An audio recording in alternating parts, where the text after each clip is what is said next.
আমি ভিডিও করে নিয়েছি। এই ছেলেটা খাবার নষ্ট করেছে দেখছে, সব নষ্ট করছে, তুলে নিয়ে চলে যাচ্ছে। এই আমাদের এতক্ষণ ধরে যে তার মারছিল, আমার কাকাকে খাইয়ে সব নষ্ট করছে। আচ্ছা চলে চলে, এই আমি একটু হাত বাড়িয়ে দিই যাতে উঠতে পারে। এই উঠে পড়েছে নিজে।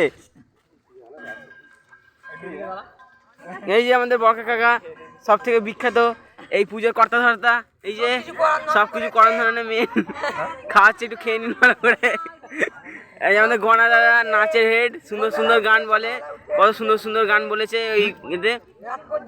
এই যে আমাদের মেন ডান্সার, ডিস্কো ডান্সার, খুব ভালো নাচ করেন, দেখতে পাচ্ছেন। আর আমাদের ডাক্তারবাবু, হ্যাঁ আমাদের ডাক্তারবাবু, এটা আমি ভুল বলেছি, নন্দ ডাক্তারবাবু। আর এই যে আমাদের রামপ্রদাস দাদা, সব থেকে ভালো গান চালায় যিনি, এত সুন্দর সুন্দর গান বলে, সেটা আমরা পরে শেয়ার করবো। এখন খাচ্ছে, ভালো করে খাক, শান্তিতে খেতে দিই। ঠিক আছে, টাটা বাই বাই, পরে আবার দেখা হবে।